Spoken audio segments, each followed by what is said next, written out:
Dalam hal lain, saya melihat kepada Indonesia itu seperti mana yang Bapa Anis katakan tadi ialah akses untuk pertanian itu akan dipergiatkan lagi, dan dunia, bukan sahaja Malaysia ataupun Indonesia, dunia secara keseluruhannya bergelut dengan keselamatan makanan, food security. Kita masih lagi berbincang cukup tak cukup beras kita. Kalau di Indonesia, saya pergi bulan lepas juga mereka bercerita pada harga yang sama. Begitu juga dengan kita di Malaysia.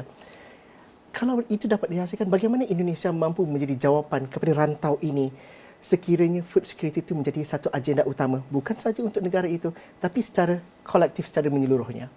Ya, jadi kita harus memperhatikan persoalan pangan ini. Karena ini tentu seperti dibilang sama Bang Zul tadi, ini adalah persoalan dunia. Nah, yang menjadi tantangan adalah micromanagement tentang food security, tentang sektor pangan. Itu sering belum dikelola dengan baik.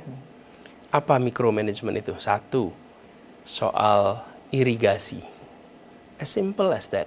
Kita sedang merasakan ini, musim kemarau yang luar biasa panjang.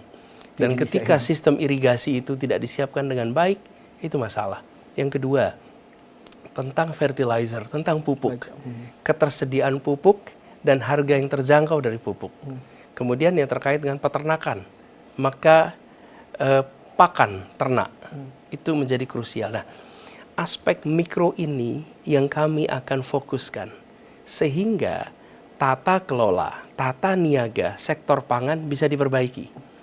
Kita seringkali hanya berbicara di ujung produk.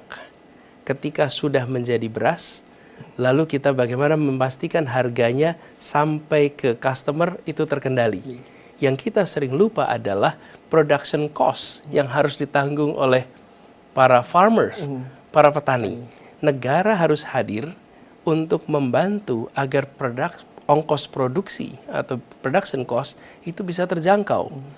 Jadi kemarin saya sampaikan, apa KPI untuk keberhasilan di sektor pertanian, perkebunan, peternakan? Petani bisa menabung. Ketika petani bisa menabung, itu artinya your revenue Akan di atas your cost.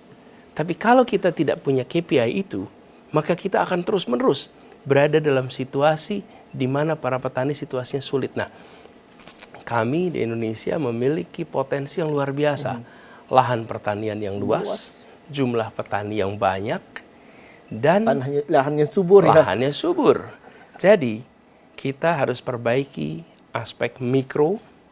Dengan begitu, insya Allah, kita akan bisa mensuplai kebutuhan pangan bagi domestik. Bahkan kalau itu berkembang lebih jauh, insya Allah kita akan bisa menjadi salah satu lumbung pangan untuk kawasan Asia. Itu yang kita harapkan. Mungkin jalannya jauh, tapi usahanya perlu dilakukan pada hari ini.